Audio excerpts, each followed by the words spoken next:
I want to let you know that this story deals with sensitive and emotional topics. Please watch with care if you find such content difficult. It was supposed to be just another quiet afternoon in Milwaukee. No sirens, no shouting, just the sound of life going on until it didn't. Inside one duplex on the west side, something had gone wrong. No one heard a struggle. No one saw anyone leave. But by sunset, someone who should have been safe inside that home was gone. And here's the part that still haunts people to this day. There was no forced entry, no open door, no sign of how it happened. Quick thing before we start, where are you watching from right now? What time is it there? What's the weather like? And tell me, what case do you want next? Leave it in the comments. I go through everyone. Make sure you're subscribed. Let's go. 1 second, everything was normal. The next, silence. What happened inside that house would tear a hole through an entire community and leave detectives staring at one impossible question. How can a person vanish without ever stepping outside? October 25th, 2023. For Darren Rhea McCree, that day started like any other. Her little boy, Prince, wasn't feeling great, so she decided to keep him home from school. That's what any mom would do, right? Let him rest, keep him close. Their home was simple, half of a duplex, but it was their little world. Bedtime stories, cartoons, snacks, all the normal stuff that makes a kid feel safe. The day was quiet, nothing out of the ordinary. Later, when Prince said he wanted to go play some video games down in the basement, it didn't seem like a big deal. Downstairs lived two neighbors, 27-year-old David Piatura and 15-year-old Eric Mendoza. To Prince, they weren't neighbors. They were the big guys next door, the cool ones who let him hang out sometimes. He trusted them. Darren Rhea figured it was fine. She was upstairs close by. What could go wrong in your own home? About an hour passed.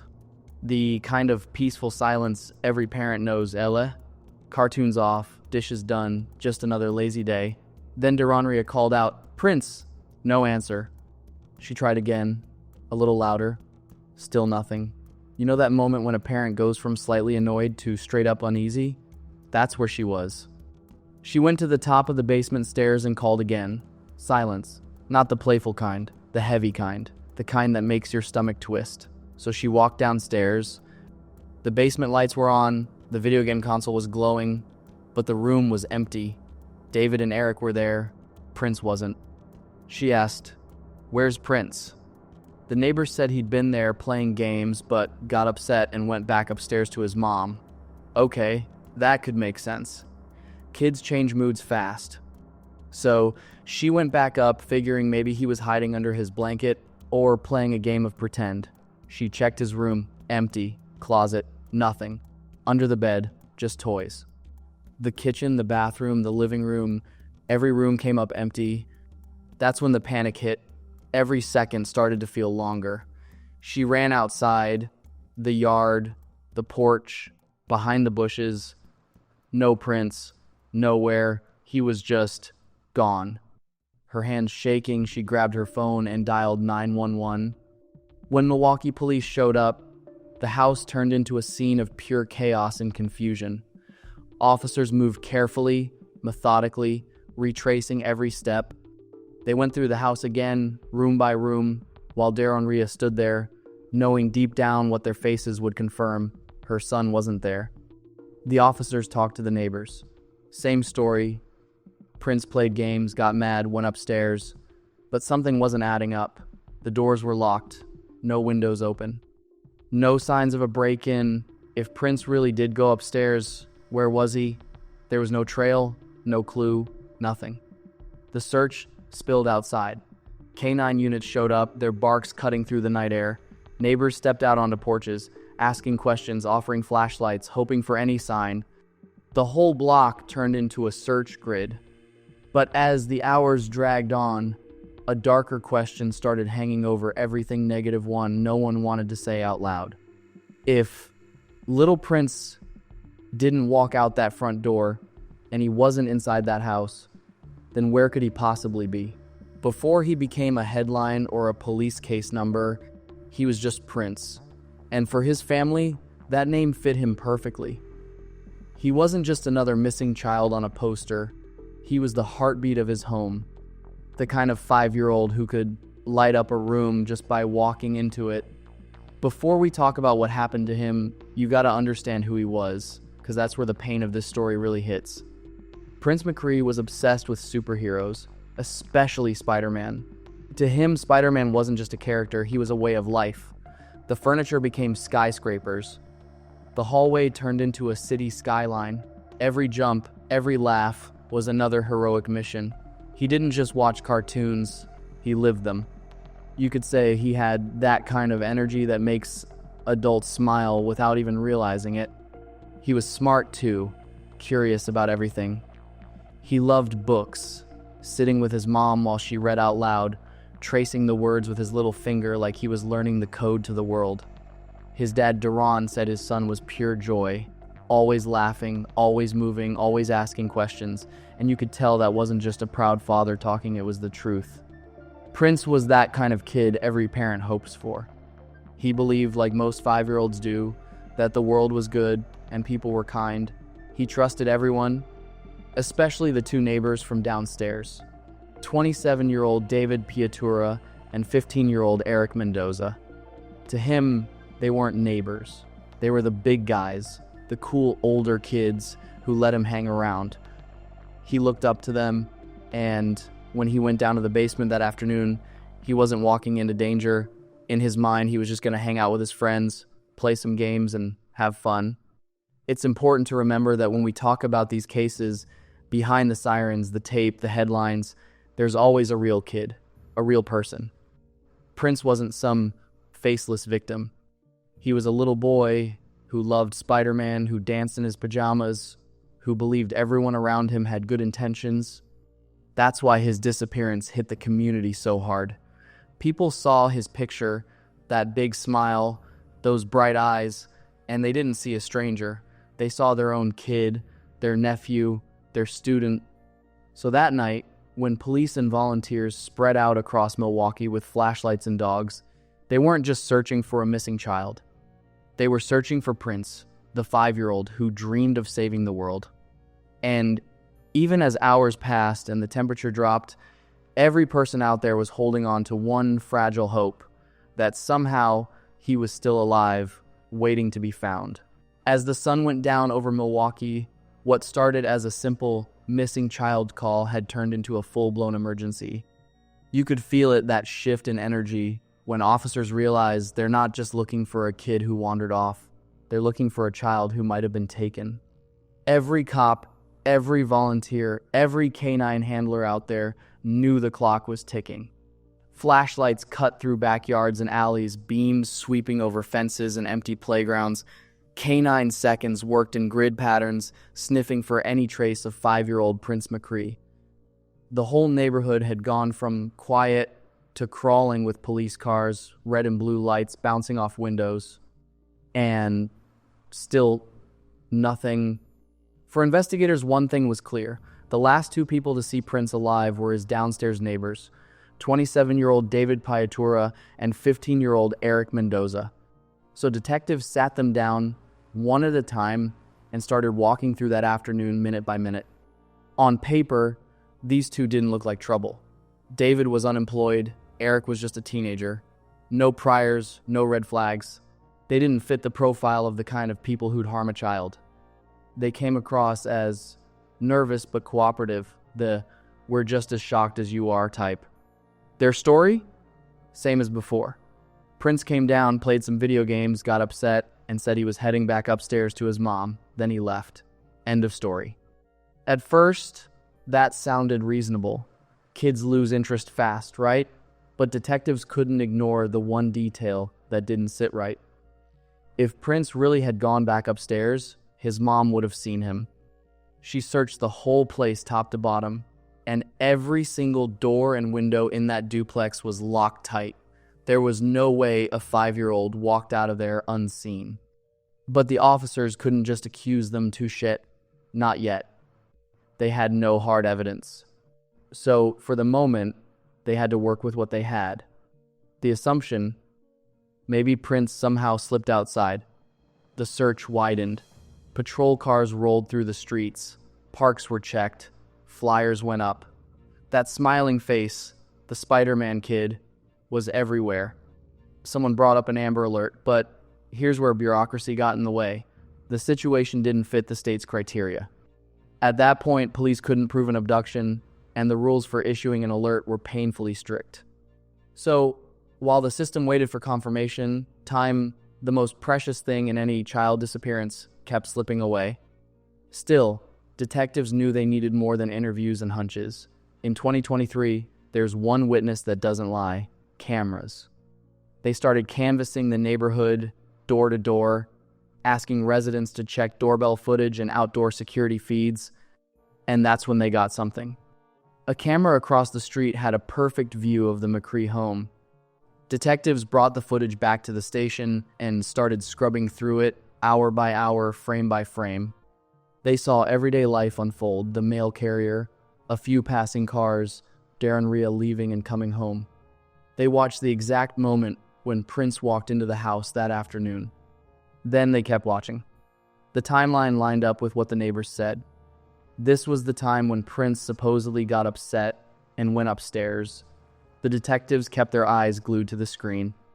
They watched every minute until the first patrol car pulled up, lights flashing. But the one thing they didn't see, not once, was Prince leaving the house, not through the front door, not through the back. The camera had caught it all.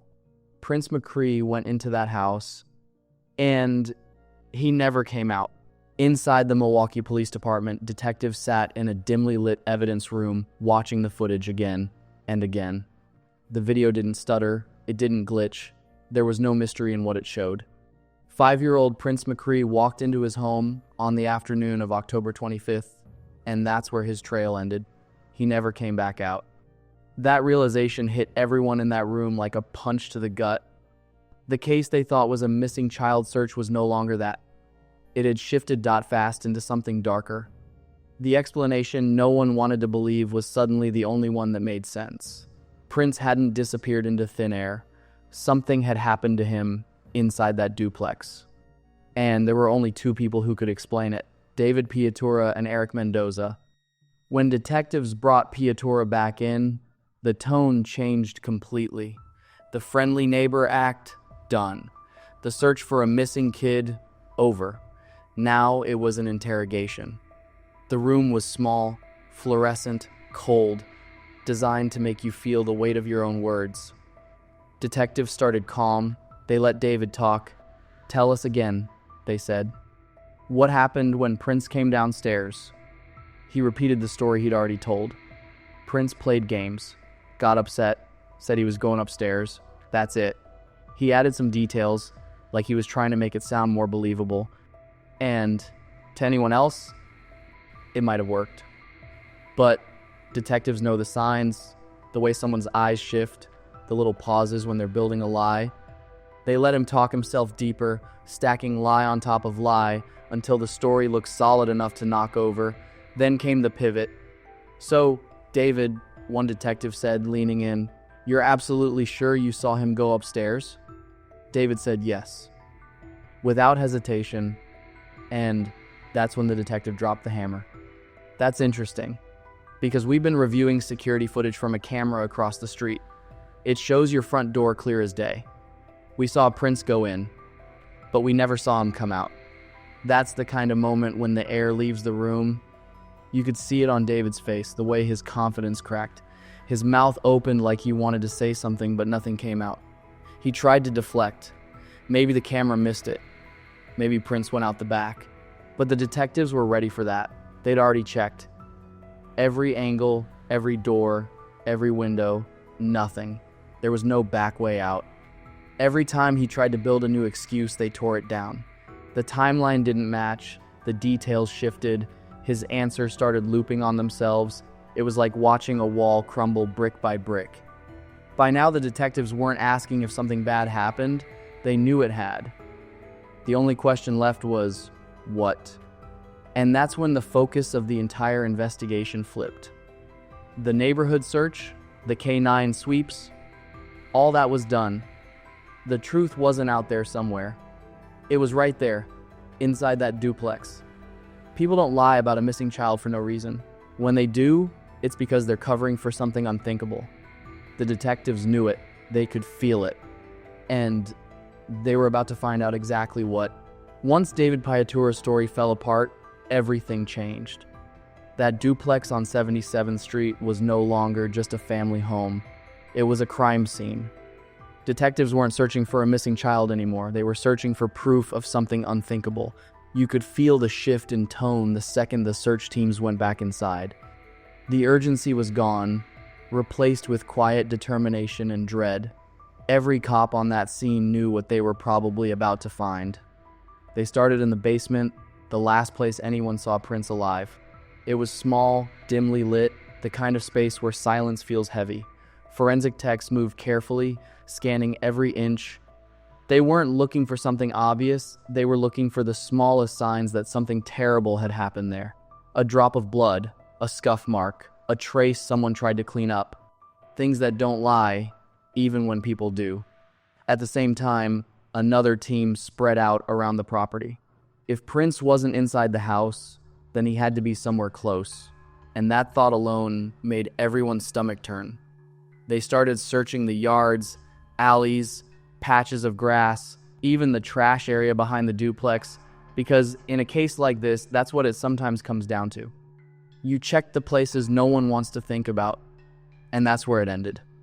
Behind the building, an officer lifted the lid of a large dumpster, and everything stopped. Inside were several heavy-duty trash bags. It took only one glance to know what they had found. The area was sealed off instantly. No radio chatter, no shouting, just silence. The confirmation hit like a wave.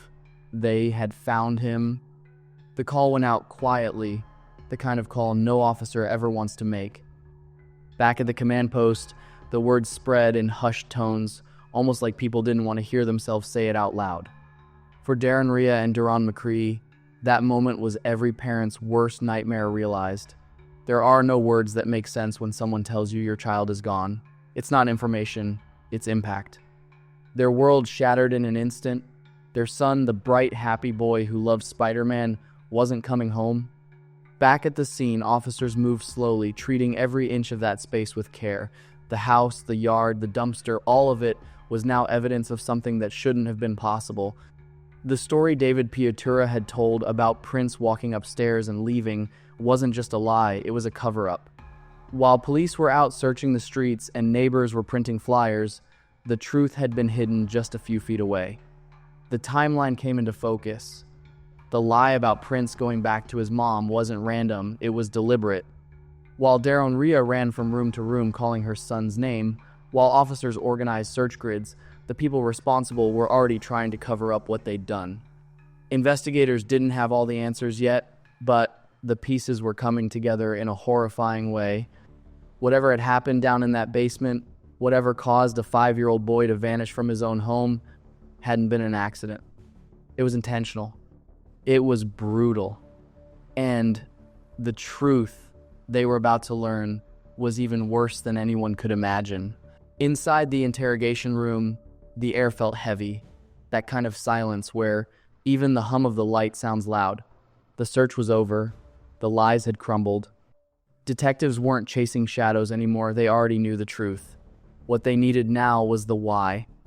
David Piatura sat slouched in his chair, staring at the table.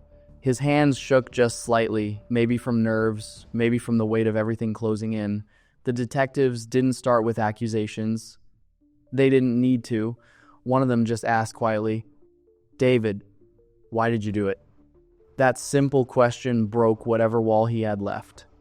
The mask of the concerned neighbor fell apart, and what came next wasn't a dramatic confession, it was emptiness. A man talking about something he could no longer explain, something that made no sense even to himself. He said there had been tension, frustration, maybe just a moment that spiraled out of control. In his own words, it started small, 10, an argument, a sudden loss of control, and it ended in tragedy. There was no reason, no plan, just an act that destroyed everything in seconds. As he spoke, detectives didn't interrupt. They just listened, each word landing like a punch in the gut. He admitted that 15-year-old Eric Mendoza had been there too. Both of them had seen Prince that day, and instead of protecting a little boy who trusted them, they broke that trust in the worst possible way. The details of what happened in that basement didn't need repeating. The room didn't need any more darkness than it already had. Afterward, Piatura told them he panicked. He tried to hide what had happened, covering up the truth instead of facing it. But no matter how much someone tries to bury what they've done, the truth always finds its way out. And it did. Even after saying it all, there was still one thing he couldn't explain. Why? Why harm a child who looked up to him? Why destroy something so pure, so undeserving of pain? There was no answer, just silence and regret. When it was over, detectives sat there for a long time. No one spoke. The how and what were clear, but the why, the part that might have made sense of it all, never came. And maybe that's the hardest part to accept, both for the investigators and for everyone listening now. Because behind every case, behind every headline, there's always that haunting question, why would anyone do this? Prince McCree's story will always be a reminder that evil doesn't always come from strangers. Sometimes it hides in familiar faces, and that's what makes it so terrifying. When a case like this hits the courtroom, the atmosphere changes completely.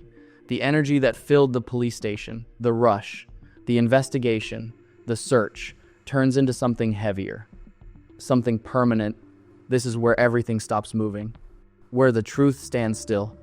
For David Piatura, this was the end of the line. The man who'd once claimed to be the worried neighbor was now sitting in a courtroom wearing an orange jumpsuit, surrounded by armed deputies. On the other side sat the family of 5-year-old Prince McCree, his mother, his father, and relatives who hadn't missed a single hearing. You could feel the weight in that room. It wasn't anger anymore. It was grief. Deep, permanent grief. This wasn't just another trial. Even people who worked in that courthouse for decades said it felt different. The details were too much, too senseless, too personal. When Judge Jane Carroll took her seat, the room fell completely silent. You could hear people breathing. The prosecution walked the court through everything, the timeline, the surveillance footage, the confession. There was no mystery left to solve, only the task of putting a legal name to a moral crime. And when it came time for the judge to speak, her voice carried that same quiet shock everyone felt. I've been a lawyer for a very long time and a judge now for a fair amount of time, and I don't recall a case that is as this one. What happened on October 25th of 2023 that Prince McCree, say his name, Prince McCree, of his life, of his future, of his love and his bond with his family members is Her words weren't about punishment. They were about the unthinkable betrayal that had happened inside that duplex. She called out the total destruction of trust. FIA. How a grown man had turned a child's safe space into a nightmare. Then she looked straight at Piatura and didn't sugarcoat a thing. An innocent should never have taken place. All he wanted to do was be your friend. All he wanted to do was play Spider-Man, to be a superhero, to read books, to do the things that 5-year-olds do, play on the playground. According to everyone that's testified today, he looked up to you as his role model, like a big brother. And in his home, in his safe zone, what did you do? But Prince came to the basement, and you and Eric. She reminded him and everyone there that this wasn't just about what he did, but who he did it to. A little boy who saw him as a friend, who had no reason to be afraid. Then came the moment that made the room stop breathing. Piatura's turn to speak. Most people expect an apology, some kind of remorse. But what came out of his mouth was something else entirely. It wasn't a plea for forgiveness or a denial. It was cold acceptance. The words of someone who knew exactly what he'd done and had already judged himself. With what the last the aunt said about with the death penalty, it is a shame that we don't have it here, because for my involvement, I feel right. But we only have life without parole, and I think that I should get life without parole for my involvement. And I know that goes against what Mr. Russell says, but regret and guilt, I had a lot of time to think about everything, and this shouldn't have happened. And if I had a chance to change it, I would, but we can't go back in time. We can't change things that have happened. All we can do is continue on forward, and Prince can't do that no more. But I can, and it ain't right. And I don't think the family would. I know they said that they, to be completely honest, I'm surprised they didn't try to go at me 100%. And for what they did, that's big of them, I'm not going to lie. But if there's no possible way I should get parole. I don't think I should. I don't. But I don't think I'll ever be able to forgive myself. They show that they're capable of forgiving me, but I wouldn't be able to forgive me in that position. I wouldn't. I wouldn't. Even the officer standing guard didn't move. His statement was short but haunting, not because it justified anything, but because it didn't even try. He said he couldn't forgive himself, that there was no excuse, no redemption, and for once no one disagreed.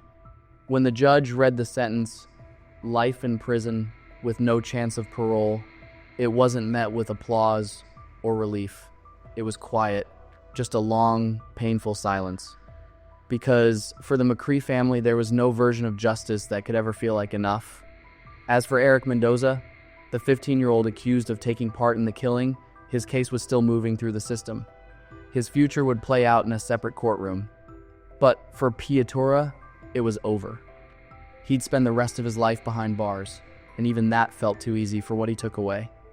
The gavel came down, the crowd stood up, and while everyone else walked out of that courtroom into the daylight, one family carried a sentence of their own, a lifetime without Prince. A life sentence for the man who took Prince's life didn't end the pain for his family. The courtroom quiets down, the cameras turn off, but for the people left behind, the silence doesn't go away. The McCree family would never get their little boy back. But they made a decision early on. Prince's story wasn't going to end with tragedy. If they couldn't save him, they were going to make sure his name saved others. When the nightmare began, Duranria and Duran ran into a wall no parent should ever face. During those early desperate hours when every minute mattered, police couldn't issue an Amber Alert for Prince.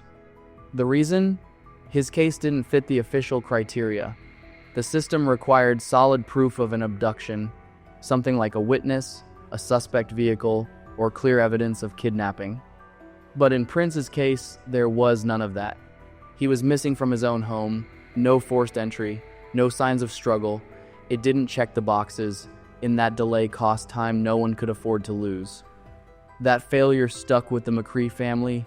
Even after the trial ended, even after the cameras moved on, that detail, that rule, kept echoing in their minds. They decided to fight it, to change it. They turned their grief into action. They reached out to lawmakers, shared their story, and refused to let the system ignore what had happened. They wanted a new rule, -1, that said, a child doesn't have to be kidnapped by a stranger to deserve an immediate search. They wanted every missing child to matter from the first call, not hours later when it's too late. Their push reached the Wisconsin state capitol. Legislators listened, and out of that unimaginable tragedy came something that could actually make a difference. It was called the Prince Act. The law expanded the criteria for Amber Alerts, giving police more flexibility to issue them when a young child disappears, even if the situation doesn't fit the old, narrow definition of abduction. No more waiting for proof when a kid could be in danger. The system that failed Prince was restructured in his name. When the act passed, the McCree family stood together, not as victims, but as advocates. They weren't talking about how he died. They were talking about what he left behind, about how their son, who loved Spider-Man, became a real-life hero for other children. Flowing with emotions, Prince McCree's family held on to each other tightly. The 5-year-old boy always wanted to be a superhero. The new law named after him aims to save others from tragedy. Is another way for him to be a hero. Deron McCree is Prince's father. He believes the Prince Act, which expands criteria to issue alerts for missing children, honors his son's life. Prince's story didn't end in that basement. It lived on through the law that bears his name, a law that could be the reason another child gets found in time. The next time an Amber Alert flashes across someone's phone, that's his legacy. The evil that took his life didn't win. It created something that will protect others. Prince McCree may have only lived 5 short years, but through the Prince Act, his light keeps shining, saving lives, one alert at a time.